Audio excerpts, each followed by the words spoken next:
Trois choses ne reviennent jamais: le temps, les mots et les opportunités. Par conséquent, ne perdez pas de temps. Choisissez vos mots avec soin et ne manquez pas les opportunités. Le temps est une ressource non renouvelable. Un mot prononcé ne peut être retiré et une opportunité manquée peut ne jamais revenir. Imaginez un projet de travail où chaque moment gaspillé entraîne une perte de productivité et éventuellement l'échec du projet. Choisir ces mots avec soin évite les malentendus et les conflits, que ce soit dans le cadre professionnel ou dans les relations personnelles. Saisir les opportunités peut faire la différence entre le succès et l'échec. Manquer une chance d'avancer dans sa carrière ou de créer une connexion précieuse peut avoir des conséquences durables. Si on parle mal de vous dans votre dos, cela signifie que vous êtes en avance sur eux.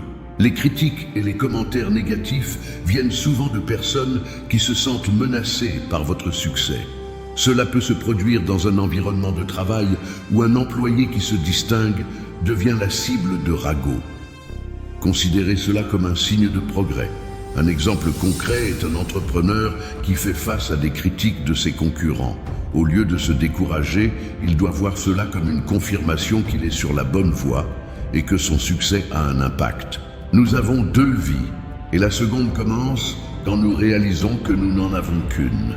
La prise de conscience de la finitude de la vie nous fait apprécier chaque moment. Souvent, nous passons des années en pilote automatique, sans réaliser la valeur du présent. Un exemple est quelqu'un qui décide de changer de carrière pour poursuivre une passion après une crise personnelle ou de santé, réalisant que la vie est trop courte pour ne pas être pleinement vécue. Cet éveil peut mener à une vie plus authentique et satisfaisante. Le mal des hommes est qu'ils négligent leurs propres champs et vont désherber ceux des autres. Se concentrer sur nos propres vies et problèmes avant de tenter de résoudre ceux des autres est crucial. En pratique, cela signifie investir du temps et des efforts dans le développement personnel et professionnel avant de critiquer ou de tenter de corriger les défauts des autres.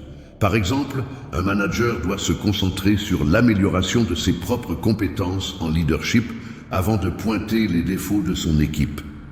Ainsi, l'autocritique et l'amélioration de soi sont essentielles pour une véritable croissance. Avant de vous lancer dans une vengeance, creusez deux tombes. Chercher la vengeance nuit souvent autant à l'agresseur qu'à la victime. Dans la vie, cela peut conduire à un cycle sans fin de représailles et de douleurs. Un exemple classique est le conflit entre collègues de travail qui aboutit à un environnement toxique et improductif. Opter pour le pardon et la résolution pacifique des conflits peut conduire à un environnement plus sain et plus productif pour toutes les personnes concernées. Il y a 1000 leçons dans la défaite, mais une seule dans la victoire. Les erreurs sont des opportunités pour apprendre et grandir. Dans la vie, les échecs et les défaites sont plus éducatifs que les victoires. Par exemple, un athlète qui perd une compétition apprend plus sur ses faiblesses et les domaines à améliorer que quelqu'un qui gagne toujours. Chaque défaite est une leçon sur la résilience, la stratégie et la persévérance, préparant le terrain pour des victoires futures plus significatives. Si vous êtes déprimé, vous vivez dans le passé. Si vous êtes anxieux, vous vivez dans le futur. Si vous êtes en paix, vous vivez dans le présent. Pratiquer la pleine conscience et la présence dans l'instant présent est essentiel. Dans la vie, il est courant de se perdre dans les regrets du passé ou les préoccupations pour l'avenir, ce qui mène à des états de dépression et d'anxiété.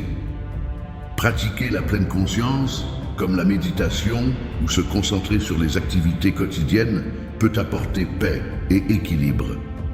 Un exemple concret est un professionnel qui se stresse avec les délais futurs.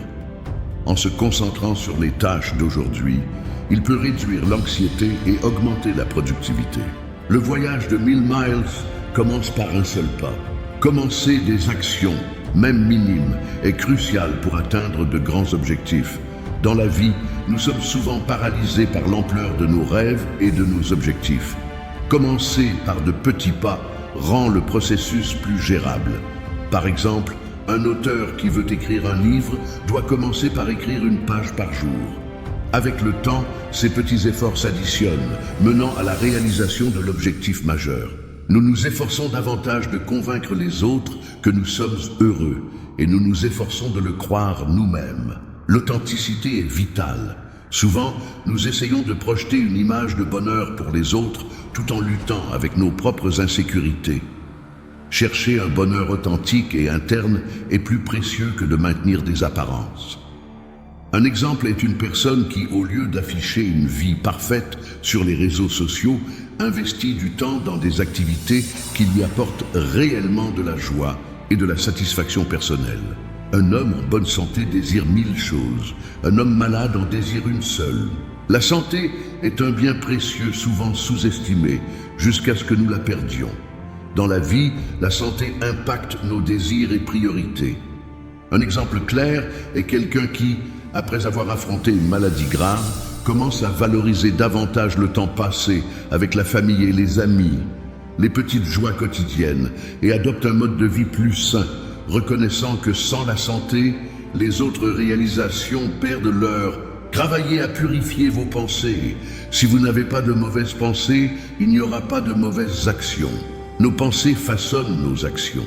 Dans la vie, cultiver des pensées positives peut mener à des comportements positifs.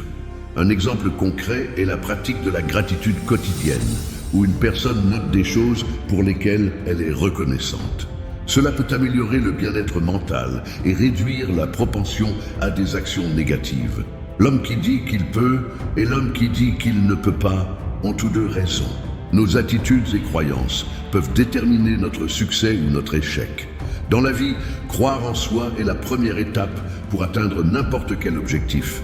Par exemple, un étudiant qui croit être capable de réussir un examen se préparera adéquatement, tandis qu'un autre qui doute de ses capacités peut ne même pas essayer. Croire en soi est crucial pour le succès. Apprenez comme si vous ressentiez constamment un manque de connaissances et comme si vous aviez constamment peur de la perdre. Garder l'humilité intellectuelle est cruciale. Dans la vie, le savoir est l'une des plus grandes richesses que l'on puisse acquérir. Un exemple est un professionnel qui, même après des années d'expérience, continue à suivre des cours et à lire sur les nouvelles tendances dans son domaine. Cette attitude ne garde pas seulement ses compétences à jour, mais ouvre également de nouvelles opportunités de croissance. Ne critiquez pas le toit de votre voisin pour être plein de neige quand votre porte n'est pas propre. Cette citation nous rappelle de nous concentrer sur nos propres défauts avant de critiquer les autres. Dans la vie, il est facile de pointer les erreurs des autres tout en ignorant les nôtres. Un exemple concret est un leader qui critique l'équipe sans reconnaître ses propres failles. Travailler d'abord sur l'autocorrection peut mener à un environnement plus juste et productif. Si vous haïssez, alors vous avez été vaincu.